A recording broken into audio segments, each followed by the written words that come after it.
The following is a News 7 Black History Special, Black Slaves, Red Masters. Hello everyone, I'm Sam Ford.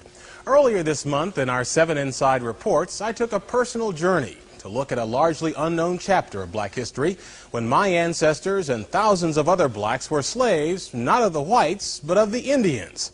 Well, a lot of people responded who'd missed some of the segments and who wanted to know more about the subject. So today you'll see it all and more, and get your pencils. At the end we'll have not a test, but an address and phone number where you can get more information.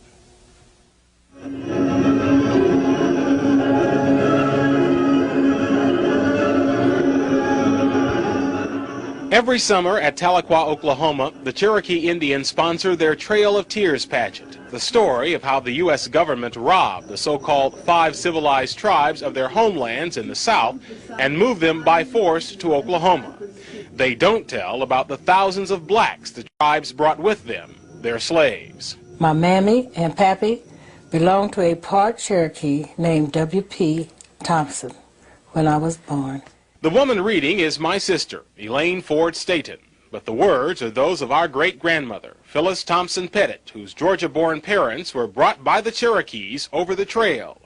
Johnson Thompson was Phyllis's brother. Before that, Pappy had been owned by 3 different masters. One was the rich Joe Van, who lived down at Weber's Fall, and another was Chief Lowry of the Cherokees. My cousin, Maurice Shepard, reading the words of his great-grandfather. The interviews were conducted 52 years ago here at Fort Gibson, Oklahoma, when both my great-grandmother, Phyllis Pettit, and her brother, Johnson Thompson, were in their 80s, part of a federal writers project.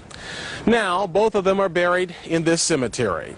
But after I read their words, I was set on a mission to find out how my family became slaves of the Indians. I learned that beginning with the administration of George Washington, it was the policy of the U.S. government to civilize the Indians by teaching them modern farming techniques. To adopt agricultural practices that patterned after the whites, and one of those in the South was slave trade. I don't ever talk about it very much because I think it's a very shameful part of Cherokee history, and so I've purposely avoided involving myself in that whole issue. While the current chief may be ashamed, at the Cherokee Museum today are slave bills of sale, including one for 3 slaves bought in 1841 by then Principal Chief John Ross. The chief and his brother Lewis were among the biggest slaveholders in the tribe. Indeed, many of my mother, Kathleen's ancestors, the Rosses, were owned by the chief's family. They were Southerners. They adopted Southern institutions, Southern dress, Southern black slavery. But one characteristic they did not like was Southern greed for their land. By 1830, through wars and treaties, the 5 tribes had lost most of it. Then they were all ordered to move west to Oklahoma. 4 of the tribes left, but the Cherokees took their case to the U.S. Supreme Court and won. At least they won the lawsuit. Then the man on the $20 bill stepped in. And President Jackson essentially told the Supreme Court, you know, you made your ruling in favor of the Cherokees, now, you know, try to enforce it.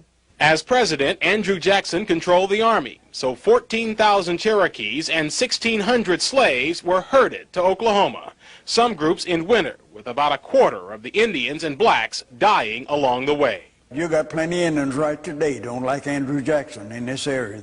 84-year-old Luther Scales, who describes himself as 1/4 black and 3/4 Indian, is president of the Coweta, Oklahoma Historical Society.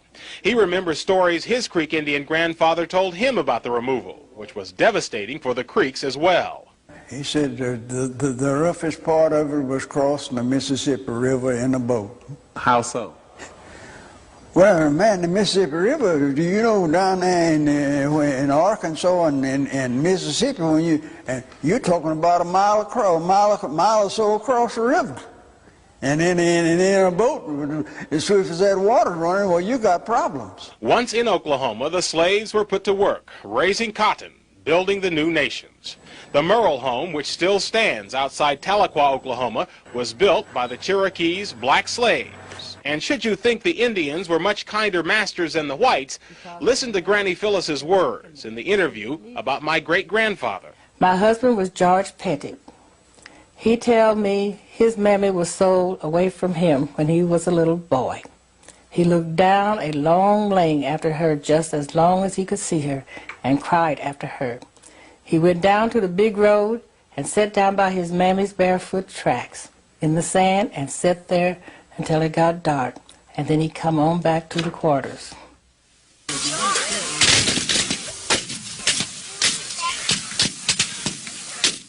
Oklahomans reenacting the Civil War Battle of Honey Springs. When it actually occurred, this was the Creek Nation in Indian Territory, slave territory, in which all of the 5 civilized tribes had signed treaties supporting the South. And the battle actually looked much like something out of the movie Glory, except it wasn't the 54th Massachusetts, but the 1st Kansas Colored Regiment that saved the day. Because of fear of attacks from nearby Kansas, many Indian slave owners fled south. I can just remember when Master John Harnish took us to Texas. We went in a covered wagon with oxen and camped out all along the way. My sister, Elaine Ford Staton, reading the words of our great-grandmother, Phyllis Pettit, a girl at the time of the war. In ex-slave interviews conducted by federal workers during the Depression, she told how her brother, Johnson Thompson, and her parents were sold from one Cherokee master to another and taken to Texas. And Pappy done the driving of the oxen. I was set in a wagon and listened to him pop his whip and holler. On the square of the old Cherokee capital in Tahlequah, Oklahoma, stands a monument to Cherokee Confederate war dead. But the war here was confusing.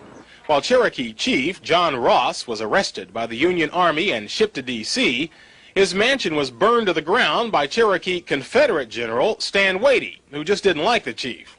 And while Creek Chief Samuel Chakotay fought for the South, Apathalea, another Creek chief, fought for the Unions, his slaves at his side. In any event, when the war was over, the tribes who'd all signed Confederate treaties were in trouble. The United States government informed the 5 civilized tribes that all previous treaties are null and void. And the first thing to be accomplished is to sign a peace treaty. The new treaties meant the Indians lost more land. And since this wasn't legally considered the United States, Abraham Lincoln's Emancipation Proclamation had not covered Indian slaves, so the treaty said they had to be freed. One of the things the federal government required in those treaties was that these tribes adopt the blacks as equal members of the tribe, their former slaves. One day, old Master stayed after he ate breakfast, and when us Negroes come in to eat, he said, "After today, I ain't your master anymore. You all as free as I am." We just stand and look and don't know what to say about it. The words of her brother, Johnson Thompson, read by his great-grandson, Maurice Shepard. Pappy wanted to go back to his mother when the war was over and the slaves were freed. He made a deal with Dave Mounts, a white man who was moving into the Indian country, to drive for him. Granny Phyllis described a harrowing trip in which they had to fight off wolves with fire from their camp, a wagon journey over land and water that lasted 5 weeks. When we would come to a river, we would cross ferry boats, but me and brother rode on a bed in the back of the wagon, and when we were crossing a river, Father would make us lie down and wouldn't let us look out. He was afraid we would fall out in the river. Finally, they arrived back to Fort Gibson in northeastern Oklahoma, where their father's mother was working as a cook for the U.S. soldiers. My grandma, Phyllis Harnish, was the mother of the Colored Baptist Church on 4 Mile Branch, east of Fort Gibson. She organized the church and was head of it as long as she lived. Since the Cherokee tribe owned all the land, as new Cherokee citizens, the family merely picked a spot. After Granny Phyllis Pettit married, her first child was my grandmother, Lutetia, whose 3rd child was my dad, Sammy. Pettits and Fords still own this land today.